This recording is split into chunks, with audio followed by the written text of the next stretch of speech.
Dans cet entretien d'Artiste 3000, on écoute l'artiste Gwendal Coulon.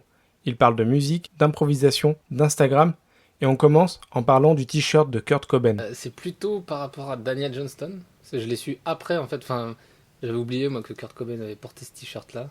C'était au Unplugged de... Non, c'est...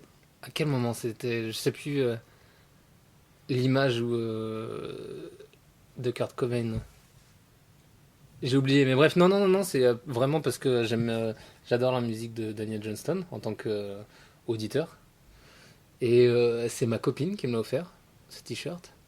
Au-delà d'un vêtement de scène, c'est jamais tellement réfléchi. Des fois, j'aime bien réfléchir à ce que je vais porter quand je fais une performance. Là, pour le coup, c'était l'été, il faisait chaud, c'était fin août, début septembre. Et en fait, pour être honnête, je vais à beaucoup de concerts et j'achète régulièrement des t-shirts de concerts. Bon, même là, si j'ai pas vu Daniel Johnston, en tout cas, puisque c'est un cadeau de Claire, mais ma garde-robe est essentiellement constituée de t-shirts de concert. Donc moi, je viens quand même de la musique. Donc du coup, j'ai eu une pratique aussi de musicien de concert où j'étais un peu habitué à ça, où on te dit, bah, tu joues 40 minutes, tu joues 30 minutes, et donc tu as ce temps, il faut construire un truc dans ce temps. Et moi, j'ai trouvé un peu une manière de le décliner un peu, enfin, à ma manière, quoi, dans le champ plutôt de l'art, parce que quand je joue et quand je performe, c'est dans des contextes plutôt issus du milieu de l'art, quoi. Effectivement, t'imposes un peu plus un rythme de temps qui est différent d'une pièce effectivement accrochée au mur. Et pourtant, en fait, dans mes performances, je montre aussi des pièces, c'est-à-dire que je parle de mes sculptures, je montre des choses plastiques que je fais, et c'est aussi un prétexte pour les montrer et en parler, et qu'elles existent aussi sous une autre forme. En plus, dans mes trucs, il y a un peu une espèce de situation de un peu prise d'otage en fait du spectateur où en fait je leur laisse pas trop le choix. Enfin, si ils peuvent partir s'ils veulent partir, mais j'aime bien un peu construire tout le déroulé de la performance pour les garder un peu en alerte ou les captiver pour qu'ils restent. Et effectivement, du coup, ça étend un peu l'attention. Je fabrique des pièces euh, en tant que pièces en fait, et des fois elles viennent s'insérer dans le domaine de la performance et du concert. Et des fois, c'est après avoir écrit des chansons ou des situations que je me dis, ah, bah, ça serait bien d'être accompagné de tel foulard derrière moi, ou de tel paravent, ou élément scénique. Et voilà. Bon, après, c'est pas systématique non plus. Il y a beaucoup de moments dans les performances qui sont totalement dépourvus d'objets. Mais par exemple, il y a une chanson, Les fleurs n'y changeront rien, qui à la base est une chanson vraiment pure et simple où j'ai écrit le texte en même temps que j'écrivais la mélodie au piano. Ça, je l'ai enregistré, ça fait même l'objet d'une chanson sur un album que j'ai sorti sur un label qui s'appelle Linge Record, qui est un label qui est basé à Montpellier. Et donc cette chanson, elle a été pendant deux ans juste une chanson, et quand je la faisais en live, même au départ, je la faisais vraiment avec le playback derrière du piano, quoi. Donc juste voix et piano derrière. Après, je me suis mis à la faire avec un synthétiseur, en mode classique, synthétiseur sur un pied ou sur une table, assis. Après, je me suis mis à jouer du synthétiseur à quatre pattes avec le synthétiseur posé par terre. Et ensuite, j'ai fabriqué un espèce de totem de piano à queue avec un ruban LED que j'ai présenté à mon diplôme l'année dernière, sur lequel j'ai vissé le synthé et je le joue à genoux. Et là, j'ai refait encore cette pièce-là à Marseille, où du coup, j'ai refait un synthétiseur, un piano à queue aussi, enfin une structure en plexi, en acier, avec un synthétiseur par terre, et je reviens chanter la chanson. Et le nom de cette pièce, c'est le titre de la chanson. Donc souvent, enfin j'aime bien en tout cas le fait qu'à un moment donné, ça existe d'une certaine manière, la chanson, ou la pièce, et qu'en fait, elle évolue comme ça, elle soit un peu polymorphe. C'est vrai que pendant longtemps, j'avais un peu cette double vie. C'est-à-dire que euh, j'avais une pratique plastique vraiment de l'ordre de la peinture, du dessin, de la sculpture, de l'installation, qui était pas du tout aussi liée qu'aujourd'hui à la musique, quoi. Et à l'écriture, à la poésie et tout ça. Et j'avais ce truc-là à côté, et donc je l'ai sorti effectivement cet album sous pseudonyme, qui s'appelle, donc le pseudonyme c'est Djordjevic. Euh, C'est sorti en 2016 ou 2017. Cet album, en tout cas, je l'ai fait un peu assez spontanément, juste en un été. En fait, ma copine travaillait à Marseille. Moi, je découvrais à Marseille, je la suivais juste pour. Elle travaillait 3 mois. Et moi, j'avais vraiment strictement rien à faire. Et l'appart qu'on sous-louait avait un piano. Et je me suis dit, bah, il faut que j'ai 3 mois, il faut que je compose des chansons et des trucs. Et donc, c'est venu un peu assez naïf et assez direct comme album. Mais ouais, je sais pas quelle vie il aura, mais en tout cas, je continue à puiser dedans parce que je crois que j'ai 3 ou 4 chansons que je joue régulièrement, en tout cas en performance, que j'ai aussi adapté. C'est ça aussi que, en fait, quand tu écoutes l'album, effectivement, ça fait musique. C'est-à-dire que tu l'écoutes, il y a un ordre et c'est musical et tu peux l'écouter dans ta bagnole, en lecteur MP3, sur ton lecteur MP3, ou dans le métro, n'importe où. Et en fait, quand je les reprends sur scène, en performance, bah elles changent en fait, elles mutent, soit parce qu'effectivement elles sont accompagnées par un effet visuel scénique avec soit des objets ou soit avec moi, ou aussi parce que, je sais pas, il y a une chanson euh, que j'appelle, ça dépend, Agriculteur, je sais pas si je l'ai appelé comme ça sur l'album, c'est une chanson sur les agriculteurs et les saisonniers, et en fait, sur l'album, elle est jouée à la guitare classique. Et en concert, je la performe en fait avec l'application guitare acoustique sur iPad. Et forcément, comme je transpire, ça marche pas. Et du coup, je joue avec ça. Et je finis a cappella. Et donc, en fait, la chanson, elle a une autre tournure qui est du coup plus tellement musicale, mais plutôt théâtrale, quoi. Et la palette, c'était parfait parce que effectivement, la palette, là on voit en ce moment des mobiliers en palette dans des squats, et la palette, c'est la palette du peintre. Et du coup, effectivement, j'en ai fait une première que j'ai découpée en forme de palette, enfin une palette en forme de palette de peintre, que j'utilisais comme scène. Et peut-être c'est vrai que c'était ouais, je peux le dire maintenant, blague. Je pense qu'à la base c'était c'est un jeu de mots, tu vois, et je fonctionne beaucoup avec des jeux de mots, que ce soit dans mes chansons ou même dans mes pièces physiques, ou des jeux de rapport comme ça, de dialectique, quoi. Et ouais, ça a peut-être débloqué un truc, ça. Le fait du coup, considérer cet objet comme une sculpture, parce qu'en fait, je la présentais indifféremment au mur ou au sol, comme une peinture, puisque de toute façon, j'ai déposé de la matière picturale dessus. Euh, donc une peinture à la fois au sol et au mur, une sculpture au sol et au mur. Et en plantant un micro devant, je peux monter dessus et je peux effectivement chanter ou faire quelque chose. Et donc, peut-être ça a débloqué pas mal de choses. Mais jeune création, ça doit faire 3 ou 4 ans que je Ouais. postule tous les ans et que j'ai jamais été pris, tu vois. Et parce que c'est le jeu, qu'on est 1000, 1500 à postuler et qu'ils prennent 50 personnes. Et du coup, là, c'était inespéré pour moi. L'édition de Jeune Création, c'était 68, a lieu dans la cour des Beaux-Arts. Et mon atelier donne dans la cour des Beaux-Arts. Et étant étudiant, je vois se passer ce truc-là et je fais, c'est trop bien, je vais pouvoir m'amuser et du coup intégrer jeune création à ma manière. Et effectivement, la veille du vernissage, je suis passé, il était tard, il était 22 heures et j'ai cloué cette peinture sur une simèse. Alors après, j'ai pas non plus, tu vois, eu l'insolence de le faire côté simèse, côté blanc, tu vois, chose qui aurait été totalement un peu peut-être du domaine de l'insulte ou un peu, enfin tu vois, intrusif, beaucoup trop intrusif. J'ai voulu faire un truc un peu subtil donc derrière, mais quand même dans un lieu de passage hein, où on le voit. Et et ouais, c'était un peu pour dire fuck off, de toute façon. Et mine de rien, en fait, après, l'année d'après, j'ai repostulé et je l'ai même mis dans mon portfolio, cette peinture. Et j'ai à nouveau pas été pris. Après, j'ai eu des regrets. Je me suis dit, putain, j'aurais peut-être pas dû la mettre comme ça. Enfin, ils m'ont cramé, tu vois. Je pensais pas qu'ils. Et au final, en fait, j'avais un ami aussi qui était dans cette édition, Jeune Création, Samy Stein, qui un jour m'a écrit, après, une fois que c'était fini, qui m'a dit, mais tu sais que ta peinture, elle était dans les photos officielles du dossier de presse ou je sais pas quoi, et du coup il m'a donné une photo en haute qualité de ma peinture. Donc j'aimais bien effectivement de parasiter de cette manière-là. Ouais, j'ai 5 comptes Instagram, il me semble. 5 ou... Ouais, 5. Et après, je l'utilise de manière aussi très triviale, en fait. J'ai deux comptes, hein, en tout cas. Il y en a un qui fait référence à mon travail artistique. J'utilise comme un site internet, donc docilement, comme n'importe qui veut montrer son travail.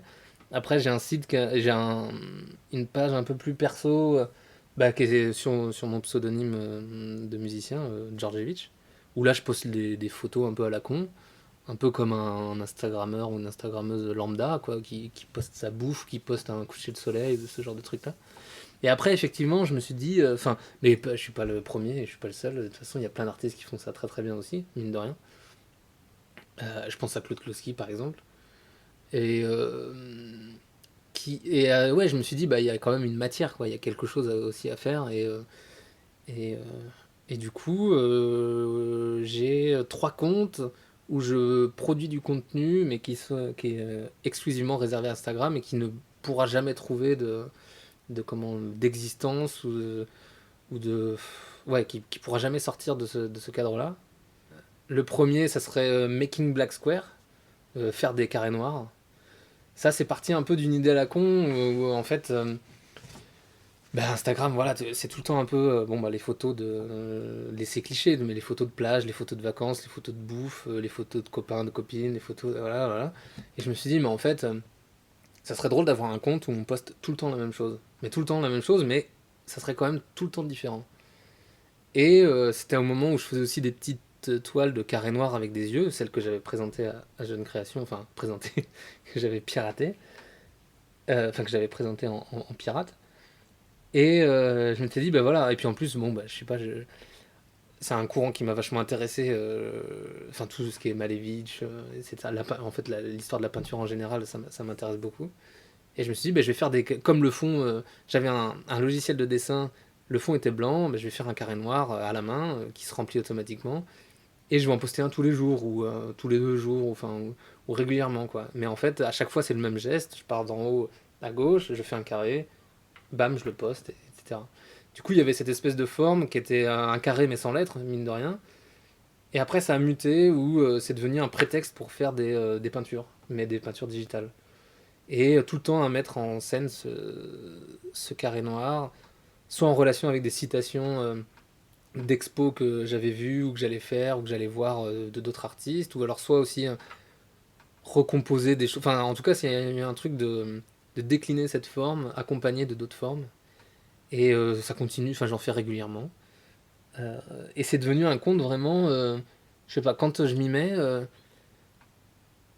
je pense plus à mon travail, enfin je sais pas comment dire, il y a un côté, ok bon bah, souvent en fait j'en fais 20 ou 30 à la suite des dessins sur ce principe-là, que je garde en mémoire dans mon iPhone, et de temps en temps je les poste sur ce compte-là.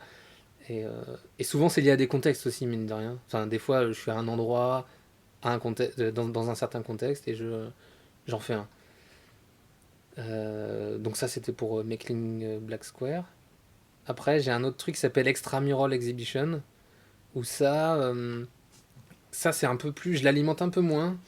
Euh, c'est plutôt quand je me retrouve dans la rue ou dans un espèce de quotidien banal, quand je vois une forme qui peut faire penser à une forme d'art contemporain en fait. D'un artiste ou d'une artiste vivant ou mort. Et, euh, et du coup, c'est assez drôle parce que c'est un peu comme je sais pas si c'est le bon mot, des ersatz, tu vois, genre, tu te retrouves face à une forme et tu dis, putain, mais ça, en fait, ça, c'est un Bernard Piffaretti, en fait, qui est juste dans la rue. Ou alors ça, c'est un Wim Delvoye. Et en fait, c'est clairement une œuvre d'art de cet artiste-là. Et du coup, je me positionne un peu en tant bah, que dresseur de Pokémon. Et tu te trouves devant un truc, tu le prends en photo, tu fais, waouh, putain, un Bernard Piffaretti sauvage, tu vois, ou un truc comme ça. Et je le poste avec toujours un espèce de commentaire hyper enjoué, hyper genre, waouh, mais c'est dingue, il y a une sculpture putain, c'était qui J'avais posté un. Je suis désolé, attends, je cherche hein, parce que.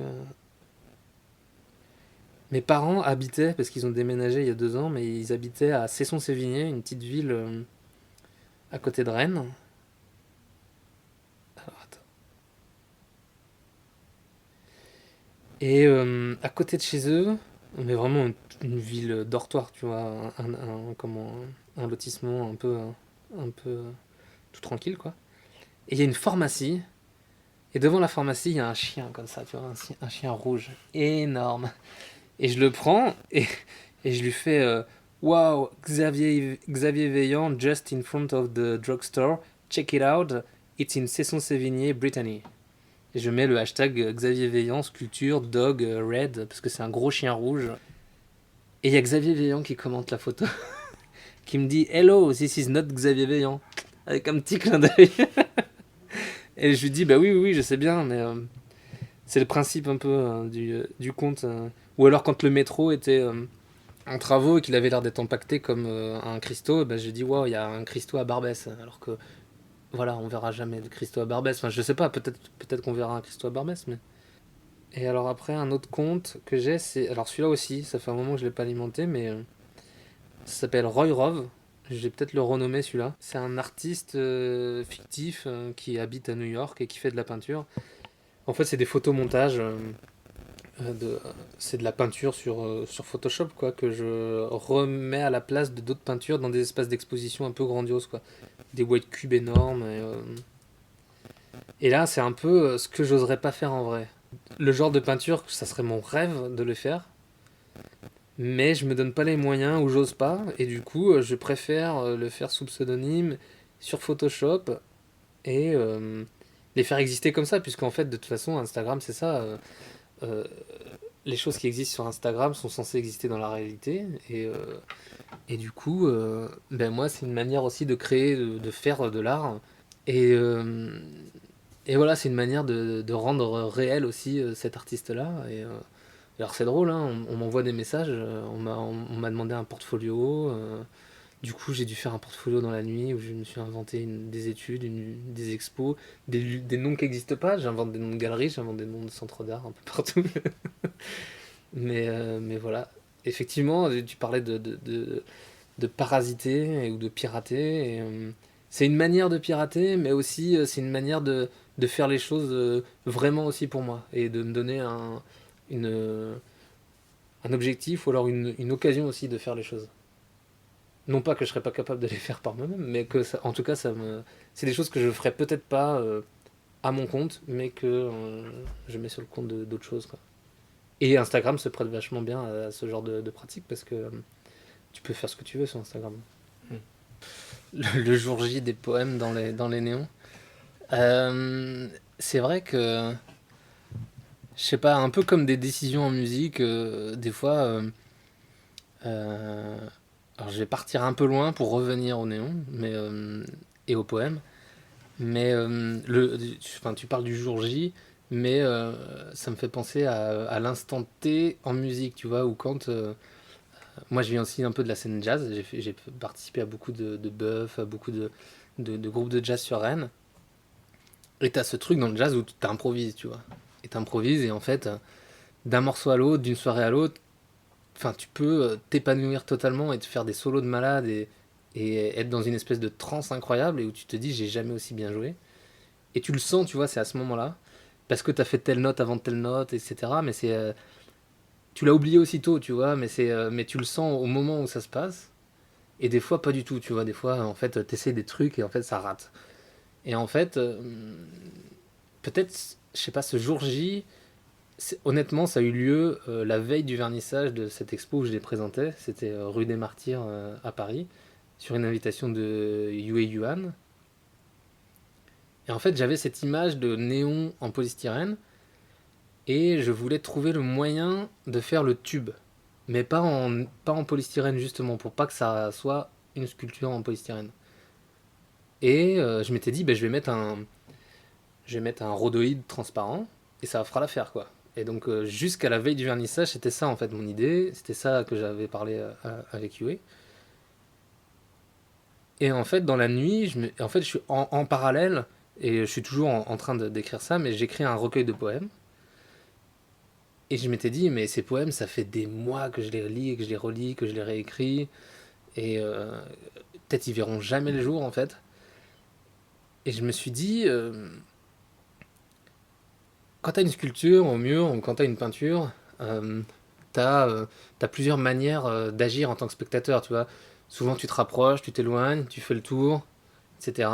Et donc tu as une espèce de chorégraphie qui est en jeu, qui se met en place entre la sculpture, l'objet et le spectateur. Et en fait je me suis dit, ah bah, ça serait intéressant du coup de forcer un peu ce geste et d'écrire un poème dans le rhodoïde. C'est un peu torsadé en plus. Et donc il faut un peu, tu vois, il y a une petite pirouette à faire. Et même si ça, à la base, c'était pas vraiment fait exprès et voulu, mais enfin la petite pirouette. Mais je me suis dit, ben voilà, en fait, au premier abord, c'est un néon en polystyrène, c'est une sculpture. Et en fait, quand tu t'approches, bah, tu vois qu'il y a quelque chose d'écrit dedans.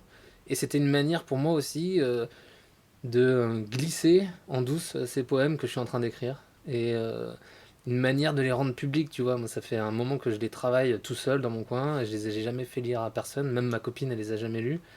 Et j'avais besoin à ce moment-là, je pense, d'en montrer quelques-uns. Du coup, c'est apparu comme ça, tu vois. Et, euh, et ouais, je sais pas trop. C'est la veille du vernissage, je m'étais dit, je vais écrire les poèmes sur le rhodoïde. Au début, en fait, cette série de carrés de soie, ça part vraiment. En fait, c'est pas vraiment une série, c'est plutôt un truc qui se déploie effectivement là maintenant dans le temps, puisque j'en ai fait quand même pas mal. Mais au départ, c'était 5 carrés que j'avais présenté à mon diplôme de troisième année, où en fait la série fonctionnait ensemble et j'avais écrit des slogans euh, en blanc, en peinture blanche. Monochrome is not dead, punk is non, monochrome is not dead, white cube is not dead, color field is not dead. Euh, je sais plus. Euh, Bref, que des références comme ça à la peinture et surtout à la peinture abstraite et etc. Et je performais en plus un playback de Sum 41 à côté. Enfin bref, il y avait un côté un peu transposer le régime d'action de la musique punk dans le domaine de la peinture. Et un peu comme ça jouer le truc de euh, le monochrome, monochrome is not dead quoi, et fuck off quoi, on va faire des monochromes. Et puis je dis ça aussi parce que j'en ai fait, et à chaque fois avec diverses manières de faire. Et du coup, c'était plutôt ouais, à un moment donné poser des slogans et puis pouvoir les tenir. Et c'est pas du tout des trucs à apporter. Et en même temps, quand ils m'accompagnent, ces foulards, des fois ils sont posés sur ma table à côté de moi avec mon ordi, ou alors je les tiens, je les porte, mais ça vient vraiment de cette série-là. Et après, c'est plutôt devenu un espèce de prétexte aussi à écrire des courts poèmes ou des statements, tu vois, des, euh, des petites idées comme ça qui tiennent en une ou deux phrases. Et, euh, et un peu aussi, bah, comme enfin, le fait de produire des choses sous pseudonyme, ça veut dire donner aussi sa voix à quelqu'un d'autre, tu vois. Et je pense que je voyais ça aussi, enfin je vois toujours ça dans ce rapport-là au carré de soie, où quand j'écris un truc là-dessus, ben je donne cette voix à autre chose en fait, et à un slogan qui est comme ça punisé au mur et qui existe, et un peu, je sais pas, c'est pas une série finie, en tout cas, et je continue à en faire de temps en temps, ça dépend Maintenant, je l'ai fait effectivement quand je fais une performance, j'en fais toujours un ou deux. Des fois, je recouvre ma guitare avec un foulard et il y a une nouvelle phrase écrite dessus, par exemple. Euh, Ah ouais, puis j'aime bien avoir les trucs sous le bras. Effectivement, l'expo à Artorama là, à Marseille, où j'ai fait la performance dont tu parlais avec le t-shirt, toute la série de sculptures en polystyrène que j'ai montré, je suis arrivé, en fait, j'ai pris le train avec un sac plastique et j'avais tout dans le sac plastique. Avec les foulards pliés et tout ça. Et j'aime ce côté, enfin j'aime cette idée-là que, enfin je sacralise aussi assez peu. Ça c'est peut-être un, un tort que j'ai, enfin un problème. Ma copine travaille dans la conservation préventive des œuvres d'art. Et des fois elle me dit elle me dit que ça va pas la tête. Enfin je casse plein de choses, je perds beaucoup de choses et je prends pas tellement soin de ça, mais peut-être c'est parce que j'accorde pas non plus énormément d'importance. J'accorde de l'importance au moment où je les fais, au moment où je les montre. Et après, si elles sont. Enfin, Ouais, j'aime bien qu'elle soit facilement transportable. Moi, à un moment donné, à un moment, j'ai une idée assez précise. En fait, mine de rien, c'est des idées formelles très précises. Je prends beaucoup de notes dans mes carnets et quand je fais une pièce, je tâtonne rarement. Enfin, c'est-à-dire que je vais droit au but et je sais que ça sera dans telle matière et de tel format. Et, euh, et j'aime bien que ce soit ouais, direct comme ça. Et donc, effectivement, le polystyrène, le papier, le bois, ça offre ce truc-là, ce côté direct où en fait c'est facilement transportable, c'est facilement, tu peux le gérer comme ça quoi. T'as envie de faire un truc, tu le fais. Et au profit d'une idée ou d'un effet poétique ou visuel qui va aussi transcender la matérialité de l'objet, tu vois, un truc qui fait que c'est du tissu, c'est de la peinture, des choses simples, tu vois, j'aime bien cette simplicité. Donc la copie double scolaire, donc c'est un feuillet, ça reste un livre en fait, c'est la base en fait, c'est une feuille une page que tu tournes. Et du coup, je me suis dit,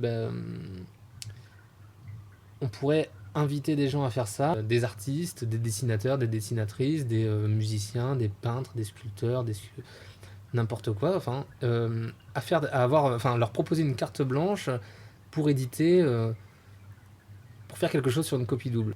Et, mais sous la forme d'un devoir de collège, avec la double barre, la note sur 20 c'est l'ordre de parution, donc Céline Guichard, qui est dessinatrice, elle a eu 0/20, c'est la première qu'on a sortie, etc. Là on est à 20/20, mais en fait non, on n'est pas à 20/20, on est à 4/20 de la série 2, donc on continue. Mais c'est un projet qu'on a toujours avec ma copine, et voilà, que dire de plus.